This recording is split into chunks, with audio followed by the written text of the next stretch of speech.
हमारी अर्थ पे एक ऐसा भी एरिया है कि जिसके ऊपर से जब भी कोई प्लेन गुजरता तो उस प्लेन का कभी रेडियो ना चलता तो कभी कैंपस खराब हो जाता और इलेक्ट्रॉनिक डिवाइसेस की रिकॉर्डिंग तक बहुत ज्यादा फ्लक्चुएट करने लगती। सिर्फ यही नहीं बल्कि आसमान से प्लेन्स और समुद्र से शिप्स जैसे ही इस एरिया में इंटर होती तो अचानक गायब हो जाती थी और इनके साथ साथ जो लोग थे वो भी गायब हो रहे थे और गायब भी इसी तरह से हो रहे थे कि उनका एक छोटा सा टुकड़ा भी नहीं मिल रहा था। स्ट्रेन टीवी की वीडियोस में एक बार फिर से खुशामदीद। आपने बहुत बार लोगों को ये कहते हुए सुना होगा कि आसमान खा गया या फिर जमीन निगल गई, लेकिन अर्थ पे एक ऐसी जगह है जहाँ पे लोगों ने क्लेम किया है कि वहाँ पे सच में ऐसा होता है। ये जगह नॉर्थ अटलांटिक ओशन के वेस्ट रीजन में है।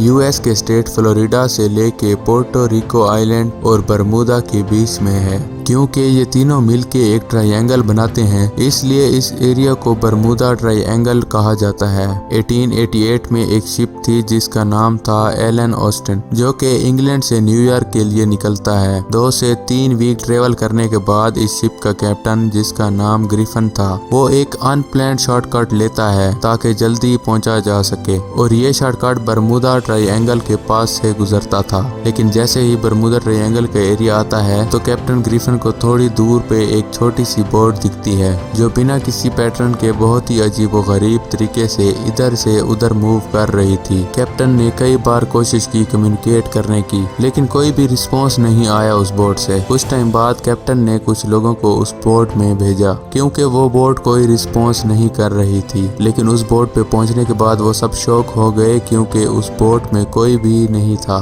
वो बोट पूरी की पूरी खाली थी, उसमें कोई भी नहीं था, ना कोई कैप्टन ना कोई क्रू था और ना ही कोई पैसेंजर। लेकिन सारी चीजें उस बोट की सलामत थी, कोई भी पार्ट डैमेज नहीं था। जिसके बाद कैप्टन ने बोट को अपने साथ न्यूयॉर्क ले जाने का डिसीजन लिया। जब ये लोग बोट को अपने साथ लेके जा रहे होते हैं तो बहुत ही शदीद तूफान आ जाता है। तूफान इतना शदीद होता है कि वो बोट ग्रिफिन की नजरों से गायब हो जाती है। फिर जैसे ही ये तूफान खत्म होता है तो ग्रिफिन को दोबारा से बोट दिखती है। लेकिन ना सिर्फ ग्रिफिन बल्कि हर कोई उस बोट को देख के शॉक्ड हो जाता है क्योंकि जितने भी लोग उस बोट को न्यूयॉर्क लेके जा रहे होते हैं वो सारे के सारे गायब होते हैं और जो बोट थी वो वैसी की वैसी सलामत थी। जिसके बाद कैप्टन उस बोट को छोड़कर न्यूयॉर्क निकल जाते हैं। जिसके बाद अगले ही दिन हर तरफ कहानी फैल जाती है। 5 दिसंबर 1945 को 5 फाइटर प्लेन्स का एक ग्रुप नेविगेशन और कॉम्बैट फाइटिंग की ट्रेनिंग के लिए फ्लोरिडा से निकलता है। ये जो पूरा ग्रुप था इसको नाम दिया गया था फ्लाइट 19 का।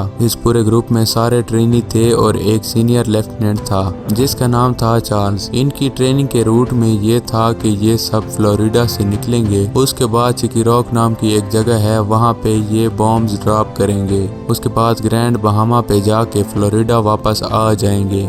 जिस टाइम पे ये निकल रहे थे तो उस टाइम पे वेदर क्लियर था। लेकिन जैसे ही ये लोग ट्रेनिंग के लिए निकलते हैं उसके ठीक 2 घंटे बाद मौसम खराब हो जाता है और इनके लीडर चार्ल्स टास्क पूरा किए बगैर वापस लौट जाने का डिसाइड करते हैं। कैप्टन चार्ल्स अपना कैंपस निकाल कर देखते हैं तो वो खराब होता है। फिर वो अपना दूसरा कैंपस निकाल कर देखते हैं तो वो भी खराब था। फिर वो अपनी टीम से कोऑर्डिनेट करते हैं तो हैरान कुन तौर पर उन सब का कैंपस खराब होता है और जब ग्राउंड की टीम इनको ट्रैक करती है तो उनको पता चलता है कि ये सारा का सारा ग्रुप रॉन्ग डायरेक्शन में जा रहा है। जिसके बाद इनको ढूंढने के लिए एक और एयरक्राफ्ट भेजा जाता है जिसके बाद वो भी रेडार से गायब हो जाता है। इस एयरक्राफ्ट का लास्ट मैसेज ये था कि यहाँ पे 100 फीट की ऊंचाई पर कुछ जलता हुआ नजर आ रहा है। उसके बाद ये प्लेन भी गायब हो जाता है जिसके बाद आज तक इनका कोई पता नहीं चल पाया। एक और शिप थी मैरी सेलेस जिसको 7 नवंबर 1872 को न्यूयॉर्क से इटली के लिए निकलना था जिसमें बहुत सारे लोग सवार थे। लेकिन जब ये शिप बरमूदा ट्रायंगल के पास से गुजरती है तो उसके थोड़ी ही देर बाद ये शिप गायब हो जाती है। जिसके बाद इसे बहुत ढूंढा जाता है लेकिन इसका कोई नामो निशान नहीं मिलता। तकरीबन 1 महीने के बाद 4 दिसंबर 1872 को ये शिप बरमूदा ट्रायंगल के पास तैरता हुआ दिखता है। अब जिन लोगों को ये शिप दिखती है वो लोग इन्फॉर्म करते हैं,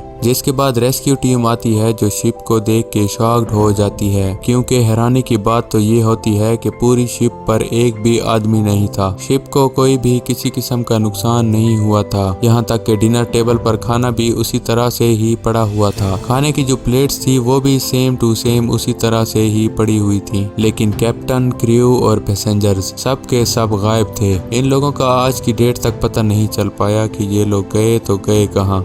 ब्रूस गेर्नॉन एक लौते ऐसे इंसान हैं जो बरमूदा ट्रायंगल को सरवाइव करके वापस आए हैं। ब्रूस बहामा से फ्लोरिडा रेगुलर अपने प्राइवेट प्लेन से ट्रेवल करते थे, जिसमें इन्हें तकरीबन 1.5 घंटा लगता था, लेकिन एक बार ये अपने प्राइवेट प्लेन से बरमूदा ट्रायंगल से 10,000 फीट की ऊंचाई से भी ज्यादा पे प्लेन उड़ा रहे थे। मौसम बिल्कुल क्लियर था, लेकिन अचानक से बहुत ही हैवी क्लाउड्स आ गए, जिसकी वजह से इतना ज्यादा अंधेरा हो गया था कि सन की एक लाइट तक भी उन क्लाउड्स से पास नहीं हो रही थी। जैसे जैसे ब्रूस आगे बढ़ रहे थे, क्लाउड्स और भी ज्यादा खौफनाक होते जा रहे थे और प्लेन्स के इंस्ट्रूमेंट्स ने भी काम करना बंद कर दिया था और ना ही कंपास काम कर रहा था। ब्रूस के मुताबिक उनको ऐसा लग रहा था कि कोई एक्सटर्नल फोर्स प्लेन को कंट्रोल कर रही है। ग्राउंड की टीम ने नोटिस किया कि ब्रूस का प्लेन अचानक रेडार से गायब हो गया, लेकिन ब्रूस रुके नहीं और कंटिन्यू उन घने बादलों में प्लेन चलाते रहे, जिसके थोड़ी ही देर बाद वो बादल हट गए, जिसके बाद वो ग्राउंड टीम से कांटेक्ट करते हैं, लेकिन ग्राउंड पे सब शॉक्ड हो जाते हैं, क्योंकि हैरानकुन तौर पर प्लेन 1.5 घंटे के बजाय सिर्फ 45 मिनट्स में ही फ्लोरिडा पहुंच गया था, जो कि प्रैक्टिकल पॉसिबल ही नहीं है। 250 माइल्स डिस्टेंस था, जो कि 1.5 घंटे में पूरा होना चाहिए था, क्योंकि इस मॉडल का जो भी प्लेन था उसकी maximum speed 180 mile per hour थी। तो प्रैक्टिकली ऐसा पॉसिबल ही नहीं था कि वो 45 मिनट्स में फ्लोरिडा पहुंच जाएं। जब उन्होंने फ्यूल चेक किया तो फ्यूल कम होने की बजाय वैसे का वैसा ही था, जिस पर ब्रूस ने आगे चल करके इस पे एक बुक भी लिखी। ला ट्रिब्यूना की रिपोर्ट के मुताबिक 75 शिप्स और एयरक्राफ्ट्स बहुत ही मिस्टीरियस तरीके से बरमूदा ट्रायंगल में गायब हुए हैं, जिनका आज तक भी कुछ पता नहीं चल पाया।